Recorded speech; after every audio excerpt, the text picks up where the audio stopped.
الرحمن علم القرآن خلق الإنسان علمه البيان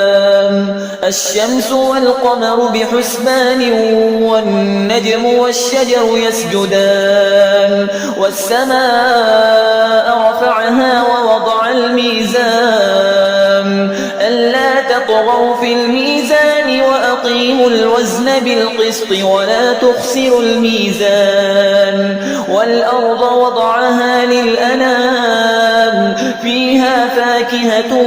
والنخل ذات الأكمام والحب ذو العصف والريحان فبأي آلاء ربكما تكذبان خلق الإنسان من صلصال كالفخار وخلق الجان من مارج من نار فبأي آلاء ربكما تكذبان رب المشرقين ورب المغربين فبأي آلاء ربكما تكذبان مرج البحرين يلتقيان بينهما برزخ لا يبغيان فبأي آلاء ربكما تكذبان يخرج منهما اللؤلؤ والمرجان فبأي آلاء ربكما تكذبان وله الجوار المنشآت في البحر كالأعلام فبأي آلاء ربكما تكذبان كل من عليها فان ويبقى وجه ربك ذو الجلال والإكرام فبأي آلاء ربكما تكذبان يسأله من في السماوات والأرض كل يوم هو في شأن فبأي آلاء ربكما تكذبان سنفرغ لكم أيها الثقلان فبأي آلاء ربكما تكذبان يا معشر الجن والإنس إن استطعتم أن تنفذوا من أقطار السماوات والأرض فانفذوا لا تنفذون إلا بسلطان فبأي آلاء ربكما تكذبان يرسل عليكما شواظ من نار ونحاس فلا تنتصران فبأي آلاء ربكما تكذبان فإذا انشقت السماء فكانت وردة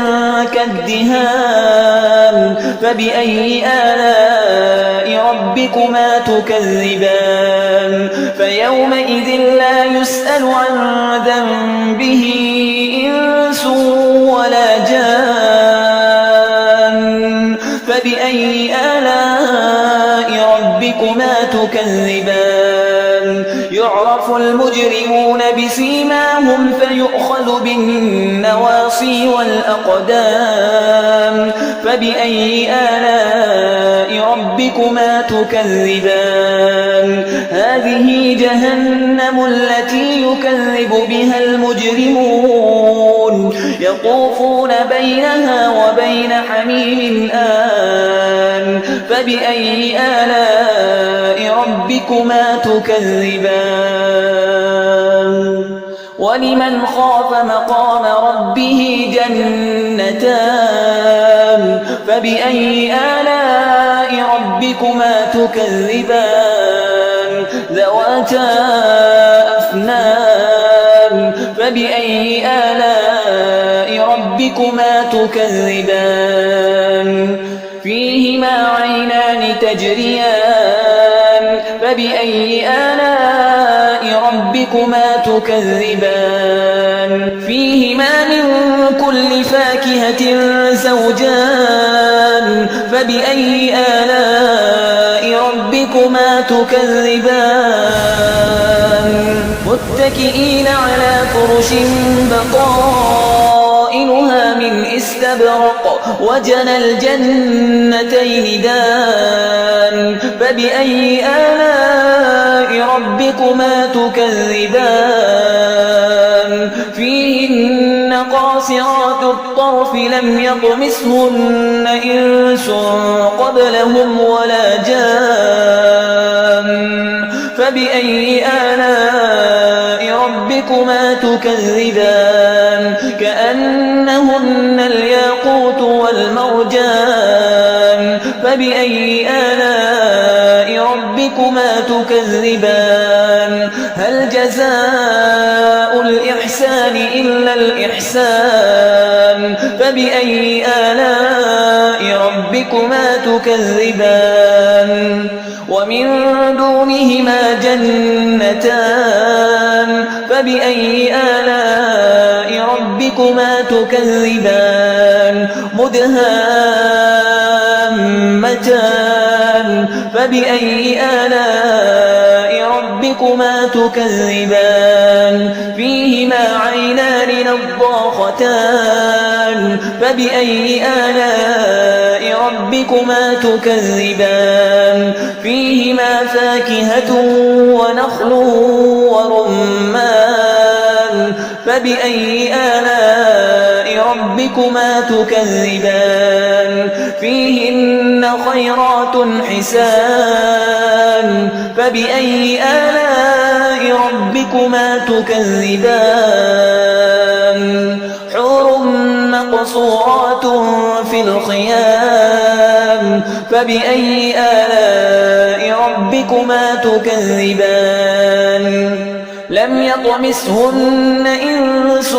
قبلهم ولا جان فبأي آلاء ربكما تكذبان متكئين على رفرف خضر وعبقري حسان فبأي آلاء ربكما تكذبان تبارك اسم ربك ذي الجلال والإكرام कौन कहता है कि दुनिया में किसी बीमारी उलझन मुसीबत बदबख्ती या नहूसत का इलाज नहीं। कुरान पाक शिफा है। वो लोग जो किसी भी जिस्मानी रूहानी उलझन या जहनी करब में मुब्तला हो, काला जादू या जिन्नात की शर से निजात चाहते हो, वो सुबह और शाम आंखें बंद करके तिलावती सूरत अर्रहमान बग़ैर तर्जुमा के 7 रोज़ तक मुतवातिर सुने। हर दफ़ा सुनने के बाद आधा गिलास पानी आंखें बंद करके 3 बार में अल्लाह कहकर 3 घूंट